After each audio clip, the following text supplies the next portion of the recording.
Cushing syndrome from page number 2723 of Harrison's 20th edition. So it reflects a constellation of clinical features resulting from chronic exposure to excess glucocorticoids of any etiology. So for Cushing syndrome, a patient should be chronically exposed to excess glucocorticoids of any etiology. So this disorder can be ACTH dependent, that is pituitary corticotrope adenoma. It can be ACTH dependent, pituitary corticotrope adenoma, or ectopic secretion of ACTH by non-pituitary tumor.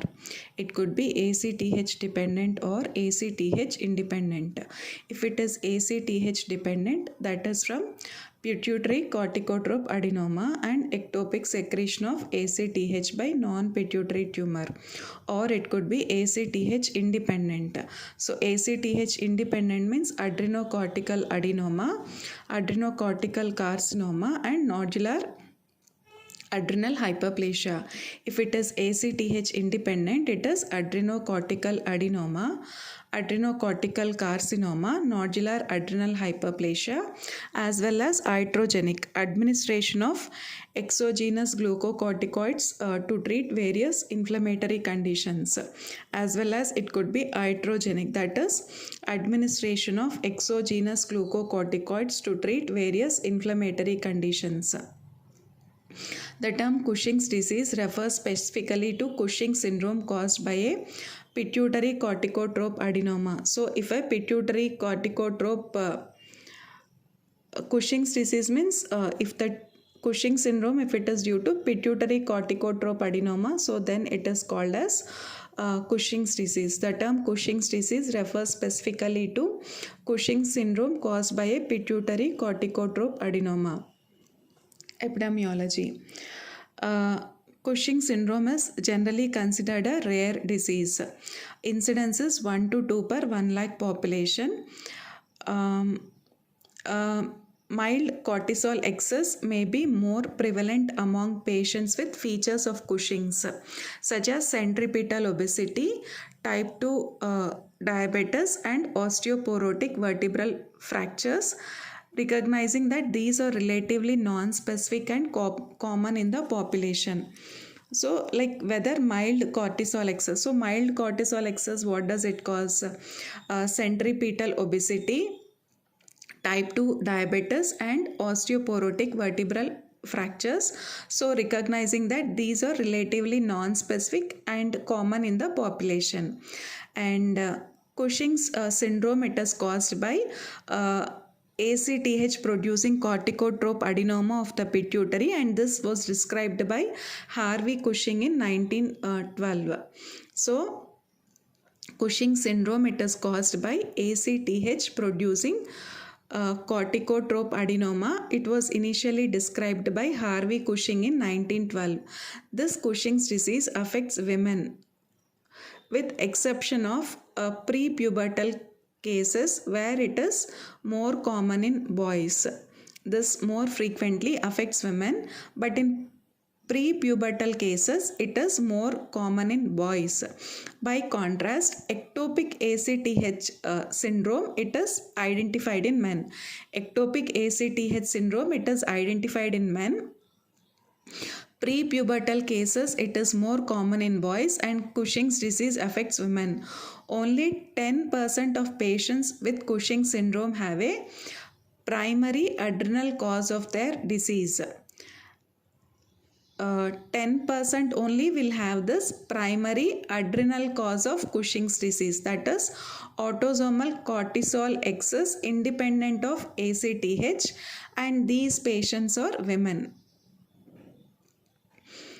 However, overall, the medical use of glucocorticoids for immunosuppression or for the treatment of inflammatory disorders is the most common cause of Cushing's syndrome.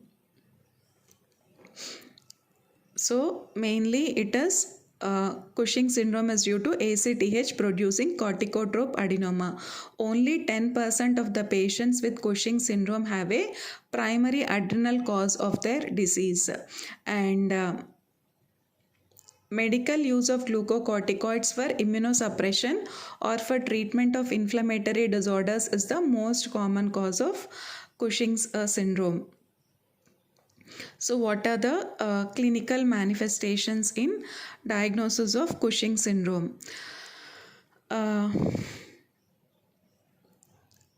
Glucocorticoids affect almost all cells of the body, and so signs of cortisol excess impact multiple physiological systems with upregulation of gluconeogenesis, lipolysis, protein catabolism causing the most prominent features.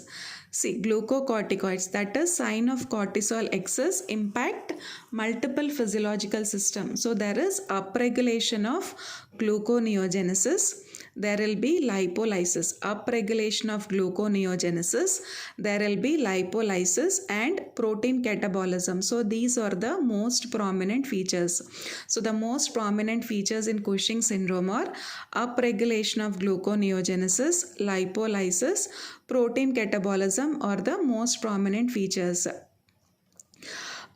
If there is excess glucocorticoid secretion, so what will happen is whenever there is excess glucocorticoid secretion, it overcomes the ability of 11 beta hydroxysteroid dehydrogenase 2, 11 beta HSD2. So to rapidly inactivate cortisol to cortisone in the kidney. So excess cortisol is there. So this excess cortisol, generally it is converted to cortisone in the kidney by 11 beta HSD2. But whenever excess cortisol is there, the ability of this enzyme to rapidly convert cortisol to cortisone is impaired. So thereby this cortisol, it exerts mineralocorticoid actions. So it manifests as diastolic hypertension, hypokalemia and edema. So because of this, what is happening? Instead of inactivating of cortisol to cortisone in the kidney, cortisol will be present. So this cortisol, it exerts mineralocorticoid actions. So these are manifested as diastolic hypertension, hypokalemia and edema. So this mineralocorticoid actions are diastolic hypertension, hypokalemia and edema. So excess glucocorticoids, apart from this enzyme overcoming ability, so these glucocorticoids also interfere with the central regulatory systems. So this leads to suppression of gonadotropins. So this excess glucocorticoids, what they do, they also suppress the gonadotropins. So if they suppress the gonadotropins, patient will have hypogonadism and amenorrhea. And there also will be suppression of the hypothalamic pituitary thyroid axis. So there also will be suppression of the hypothalamic pituitary thyroid axis. So this results in decreased TSH secretion. So excess glucocorticoids, they overcome the ability of 11 beta hydroxysteroid dehydrogenase 2, and also they interfere with central regulatory system, leading to suppression of gonadotropins, and they also cause suppression of the hypothalamic pituitary thyroid axis. So this results in decreased TSH secretion. And so what are the signs and symptoms of Cushing syndrome? So the majority of clinical signs and symptoms are relatively non-specific, and they include features such as obesity will be there, diabetes will be there, so it is diastolic hypertension, hirsutism will be there, and depression, that are commonly found in patients who do not have Cushing's. Therefore, careful assessment is an important aspect of evaluating suspected cases. See, few symptoms will be non-specific, like obesity, diabetes, diastolic hypertension, hirsutism and depression, that are commonly found in patients who do not have Cushing's. Therefore, careful assessment is an important aspect of evaluating suspected cases. So for diagnosis of Cushing's, we have to have more specific features. What are the more specific features that are found in Cushing syndrome? So this include the fragility of the skin. So in this diagram you can see the fragility of the skin and with easy bruising and broad, that is greater than 1 centimeter purplish stria. So however the stria broad greater than 1 centimeter purplish stria, and there should be signs of proximal myopathy, that is which becomes most obvious when trying to stand up from a chair without the use of hands or when climbing stairs. There will be signs of proximal myopathy. They become most obvious when trying to stand up from a chair without the use of hands or when climbing the stairs. And clinical manifestations of Cushing's do not differ substantially among the different causes of Cushing's. So in all the causes of Cushing's, the clinical manifestations will be almost similar. In ectopic ACTH syndrome, hyperpigmentation of the knuckles, scars or skin areas exposed to increased friction can be observed, and it is caused by stimulatory effects of excess ACTH and other POMC cleavage products on melanocyte pigment production. That is, supposing if there is an ectopic ACTH secretion from other tumors such as lung carcinoma. So what happens in these patients, what will be there is, there will be hyperpigmentation of the knuckles will be there, and scars also undergo hyperpigmentation, and the skin areas whichever are exposed to friction, so they also cause this hyperpigmentation. Why? Because of the stimulatory effects of excess ACTH and other POMC cleavage products. So that results in melanocyte pigment production. So because of the excess ACTH and other POMC cleavage products on the melanocyte pigment production, so because of this there will be hyperpigmentation.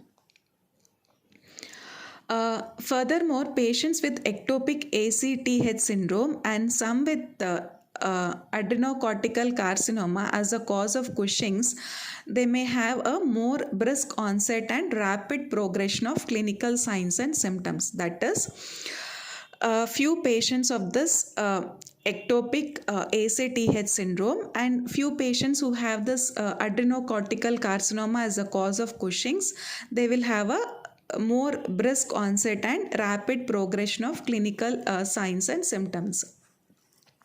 And patients with Cushing syndrome can be acutely endangered by, they'll have the most common acute problems like deep vein thrombosis. So that deep vein thrombosis that will subsequently lead to pulmonary embolism due to a hypercoagulable state associated with Cushing's. So there will be a hypercoagulable state associated with Cushing's, and majority of patients, they also have the psychiatric symptoms, anxiety, depression. They can also have this acute paranoid or depressive psychosis. So apart from this, patients also will have psychiatric symptoms, anxiety, depression, acute paranoid or depressive psychosis. Even after cure, long-term health, it can be affected by, there will be impaired health quality of life, and there will be increased risk of cardiovascular disease, and there also will be osteoporosis with vertebral fracture depending on the duration and degree of exposure to significant cortisol excess. That is, if more amount of cortisol is present and if it is present for a prolonged duration of time, what will happen is there will be a impaired health related quality of life, and there also will be increased risk of cardiovascular disease and osteoporosis with vertebral fractures. So what else in the table 379 to These are the symptoms associated with Cushing syndrome. Body fat is, there is a weight gain will be there, central obesity, round face will be there, fat pad on back of neck. On the back of neck, if there is a increased fat pad, it is also called as buffalo hump. So body fat, weight gain, central obesity, rounded face, fat pad on back of neck, buffalo hump. And on the skin, you can see the facial plethora.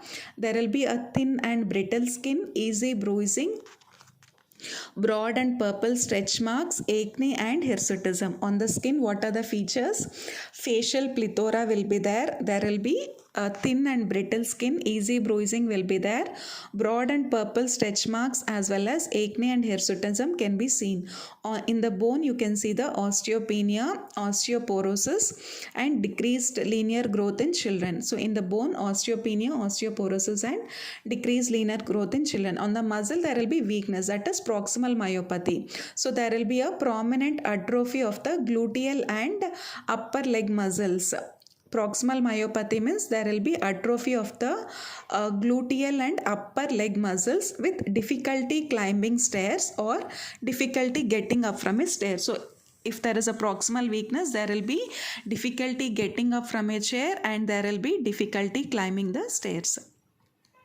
Cardiovascular system, there will be hypertension will be there, hypokalemia because of the cortisol excess leading to mineralocorticoid action, edema and atherosclerosis. So in cardiovascular system, there will be hypertension, hypokalemia, edema and atherosclerosis. And metabolism, this leads to glucose intolerance, diabetes, also dyslipidemia. Even dyslipidemia is also seen with Cushing syndrome. And in reproductive system, decreased libido in women because of the cortisol mediated inhibition of gonadotropin release.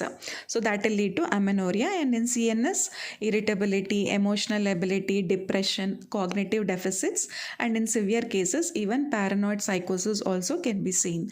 And in the blood and immune system, there will be increased susceptibility to infections, there will be increased white blood cell count, eosinopenia, hypercoagulation, and with increased risk of deep vein thrombosis and pulmonary embolism. So there will be increased susceptibility to infections, there will be increased white blood cell count, eosinopenia will be there, hypercoagulation will be there, and with increased risk of deep vein thrombosis and pulmonary embolism. And then in the diagram in 379.9, here you can see a central obesity and broad purple stretch marks. So these stretch marks are broad greater than 1 centimeter, and not thin and brittle skin elderly patient, and hyperpigmentation of the knuckles in patients with ectopic ACTH excess.